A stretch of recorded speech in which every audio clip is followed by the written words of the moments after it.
Yeah, I'm Jackie Gutierrez. I am with the California Restaurant Association, and this is Ask CRA on the Confidential Bulletin. Thank you for joining us.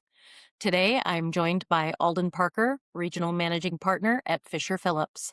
Alden is here to share key considerations for employers when hiring minors. I'll now turn it over to you, Alden. Thank you, Jackie, and thank you to the CRA for hosting me today.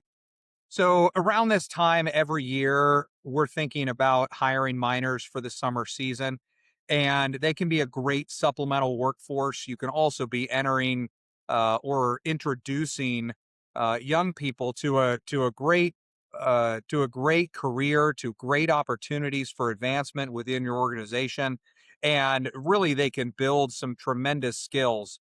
We do have to remember this is the maybe the first instance that they're coming into the workforce. And we have to think about that with a particular care. In addition, though, to thinking about it just from a human standpoint, there are some risk areas when hiring minors. And so if you're making the decision to go ahead and have minors in the workplace, I think there's three big risk areas that you always want to look at. The first, work permits. Every single minor has to have a work permit, and it has to be on file before their first shift. This is unlike your I-9s where you have 3 days to go ahead and gather the documents and have it. That work permit has to be there hour one when they go ahead and start. And we don't want to start the relationship with a violation. The enforcement in this area is through the Department of Labor, the U.S. Department of Labor, or through the state agencies. And ultimately, their checklists always have minor labor laws as part of their checklist that they're going to go through. So they're going to look for and compare hours recorded in your POS system or your timekeeping system and when that work permit went on file, when it got to your location. That's the biggest area, number one. Number two, hours restrictions. Hours restrictions depend on the age of the individual. And so for ages 16 and 17, during school weeks, for instance, there's a max 4 hours in a school day. There's a max 8 hours on non-school days. There's max 48 hours in a week. And they can only work between 5 a.m. and 10 p.m., midnight on a non-school day.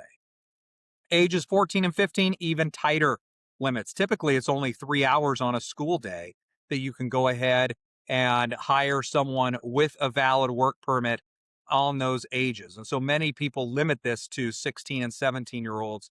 So they go ahead and do this. But practically, what does this mean?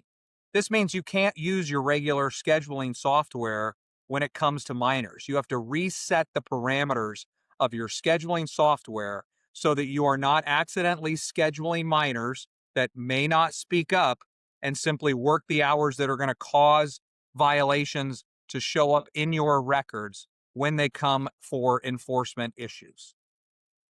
The third area, the third big risk of working with minors is going to be hazardous work restrictions. There are certain things that they cannot work with as a minor. They can't operate certain slicers, certain mixers, certain power-driven equipment. And we have to make sure that that is not part of their job duties. So you have to be very careful about designing what a minor can do in your workplace.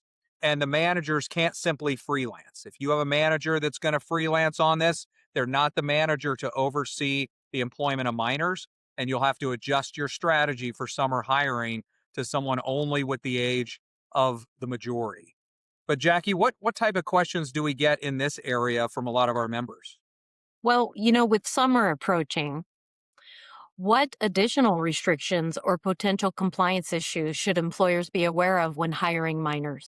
I think there's several that come to mind, and the first and foremost reason why we're so focused on this issue is teen hiring always goes ahead and surges, especially when we have labor shortages or summer coming along.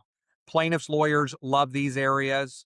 Minor violations can turn into pretty big financial impacts on the business. And they also like to go ahead and then get a minor that turns it into a bigger PAGA issue or a class action issue that may be out there with sort of lax meal and rest issues that may exist. So you need to watch sort of the back door here. And juries certainly respond to employers that may not be following the rules as it relates to minors. A lot of jurors end up having minors in their family that they go ahead and would want to be protected by these rules if they enter the workforce. So there's a high level of compliance expected, especially in that area of what they can work with. So, job descriptions for minors should be different in my mind. You should have a job description for positions for people that are 18 plus, and you should have a job description for positions with people that are less than 18 years of age. I think that'll go ahead and be something you really want to watch. But don't be casual about minor employees. If you're not running a staffing solution regarding this, you're just building the lawsuit. You're not thinking clearly in terms of a strategy for how it is different employing minors. I'll make one final note about minors and employing minors. It's with respect to arbitration agreements, which can eliminate and have class action waivers in them. They can go ahead and require arbitration of individual PAGA claims before a representative action can proceed in court. And if you hire a minor and you go through a regular hiring process where a minor signs your arbitration agreement, that's fine. They can go ahead and sign those. That's okay. But the law allows them to revoke an arbitration agreement later on. And the key phrase is they can do it within a reasonable time of learning of their claims. And judges are extremely permissive in this area. They will allow people to revoke these arbitration agreements years after becoming 18. So my best advice is if you hire a minor and they sign an arbitration agreement and they have a birthday during that summer they're working for you, or they come back the next summer and work for you, make sure that they sign a new arbitration agreement when they're 18 years of age, because at that point, they're married to it, and you're going to get the benefit of having that agreement with them to avoid class actions, to go ahead and get the benefit in a PAGA case, or have their individual claims heard in arbitration if the law doesn't otherwise prohibit an enforcement of the agreement. So I appreciate that very much, but keep a real tight leash on that part and make sure that we're getting updated arbitration agreements for those that reach the age of 18 and are still in our employ. Thank you so much. Great advice. Well, with that, we're done. Thank you so much, Alden. Thank you very much, Jackie.